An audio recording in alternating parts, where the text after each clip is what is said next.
خلا جو ہے وہ عمومی طور پر عورت کی جانب سے مطالبہ کیا جاتا ہے. شوہر کو اللہ تبارک و تعالی نے طلاق کا حق دیا ہے. صحیح. اور قرآن مجید میں اس کو بیان کیا گیا بیدہ عقدۃ النکاح کہ مرد کے ہاتھ میں نکاح کی گرہ ہے. صحیح. اور اس میں بیش بہا جو ہے وہ حکمتیں ہیں.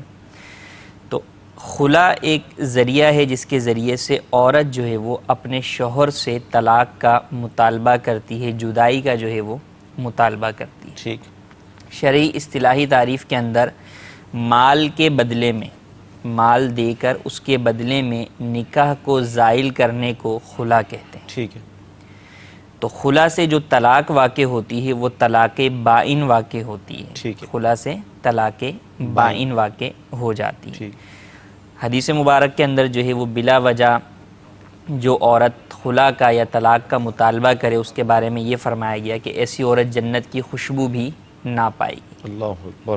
تو بلا وجہ طلاق دینا شوہر کے لیے بھی منع ہے، صحیح. اس کی اجازت نہیں ہے. بلا وجہ شرعی شوہر طلاق دیتا ہے تو وہ بھی گناہ گار ہوتا ہے، اور عورت اگر جو ہے وہ طلاق کا مطالبہ بلا وجہ شرعی کرتی ہے تو وہ بھی گناہ گار ہوتی. ہاں وجوہات شرعیہ موجود ہوں صحیح. تو پھر اس کو جو ہے وہ مطالبہ کرنے کی بھی اجازت ہے، اور پھر اس کے الگ مسائل ہیں.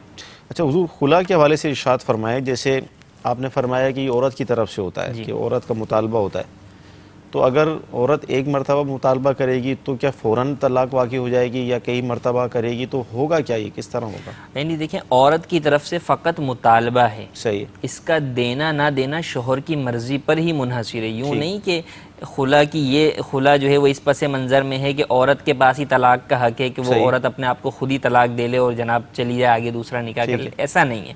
یہ کانسیپٹ بھی بعض لوگوں میں پایا جاتا ہے جو صحیح. کہ بالکل غلط ہے. وہ یہ ہے کہ عورت مطالبہ کرتی ہے کہ میں اپنے مہر کے بدلے میں خلا چاہتی ہوں. صحیح. کہ بھئی جو تم نے مجھے مہر دینا ہے اگر تو وہ دے چکے ہو تو چلو میں واپسی کرنے کو تیار ہوں، یا یہ کہ جو ہے وہ تم مجھے نہیں دینا اس کے بدلے میں مجھے جو ہے وہ خلا دے دو یا طلاق دے دو.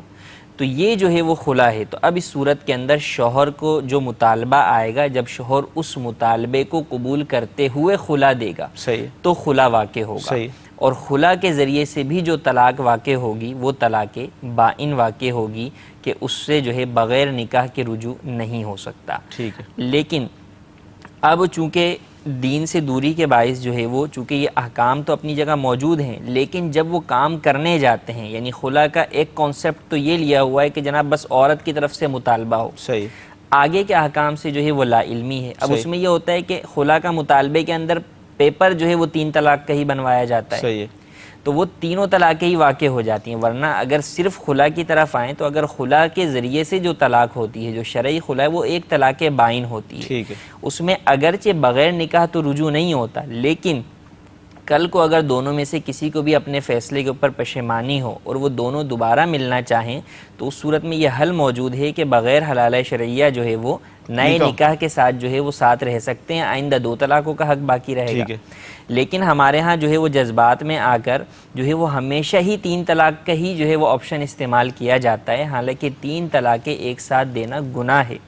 اس سے منع کیا گیا کہ اگر کبھی بھی کسی بھی صورت کے اندر کوئی ایسا معاملہ درپیش آ جائے کہ طلاق دینی ہی پڑ جائے، ابتداءً تو پہلے قرآن پاک کے اندر جو ہے وہ اس کے سٹیپس بیان کیے گئے کہ ایک مسلمان اور جس کے ساتھ اپنی بیوی کے ساتھ زندگی گزار رہے تو وہ کیوں جو ہے وہ لڑائی جھگڑا کر کے اپنے درمیان جدائی پیدا کر رہے ہیں.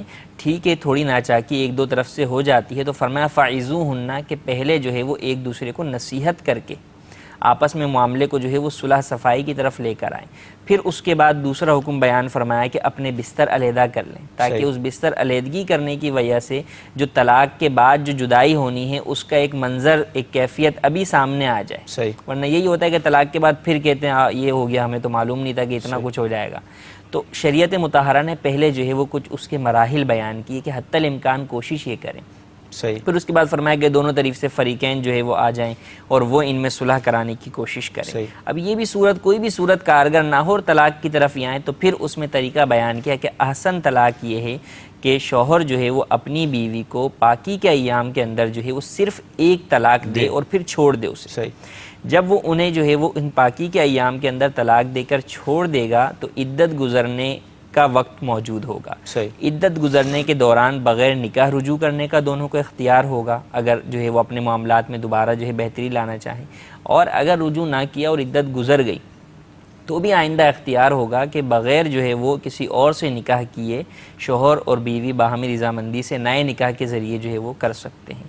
تو یہ ہمارے ہاں جو ہے وہ ایک بہت زیادہ جو ہے وہ لا علمی ہے اور جہالت ہے کہ اگر طلاق لڑکے والے دیتے ہیں تو وہ بھی 3 طلاق سے کم پہ راضی نہیں ہوتے، صحیح۔ اور اگر لڑکی والے بھی طلاق کا مطالبہ کرتے ہیں وجوہات کی بنا کے اوپر، بلا وجہ تو طلاق کا مطالبہ کرنا ویسے ہی گناہ ہے، وجوہات کی بنا پر بھی کرتے ہیں، تو اب اگر کوئی لڑکے والے انہیں یہ کہیں کہ جناب ہم جو ہے وہ فقط 1 طلاق دے دیتے ہیں، تو اس پر راضی نہیں ہوتے کہ نہیں ہمیں جو ہے وہ 3 ہی چاہیے۔ صحیح۔ ایسا کئی دفعہ ہوتا ہے کہ بعض یہ پوچھنے آتے ہیں کہ بھئی چلیں وہ ہم سے مانگ رہے ہیں طلاق، تو آپ بتائیں کہ ہم شریعت کے مطابق کس طرح طلاق دے دیں، تو ان کو طریقہ بتایا جاتا ہے، تو آگے سے یہی کہنا ہوتا ہے کہ وہ ماننے کو تیار نہیں، وہ کہتے ہیں ہمیں 3 ہی دیں۔ صحیح۔ حالانکہ 3 دینا ضروری نہیں ہے، 1 اگر وہ طلاق دیتا ہے یا خلا کی صورت ہوتی ہے تو اس کے اندر بھی لڑکی کو چھٹکارا حاصل ہو جاتا ہے، تو 3 طلاق دے کر یا دلوا کر یا اس کا مطالبہ کر کے نہ خود گناہگار بنے نہ دوسروں کو گناہگار بنوائیں، اور خاص طور پر اس معاملے میں جو گھر کے بڑے ہیں، پنچایت کے بڑے افراد ہوتے ہیں، انہیں اس چیز کا خاص خیال رکھنا ضروری ہے۔ اسی چیز کی اہمیت کے پیش نظر جو ہے وہ باقاعدہ پورا ایک پمفلٹ جو ہے وہ طلاق دینے سے متعلق مدنی پھول کا جو ہے وہ مکتبۃ المدینہ نے شائع کیا ہے، تو اس کو بھی اسی لیے عام کیا گیا ہے تاکہ لوگ جو ہے وہ اس گناہ سے جو ہے وہ بچ جائیں اور آئندہ آنے والی خاندانی زندگی کے اندر بھی آپشنز جو ہے وہ موجود رہیں۔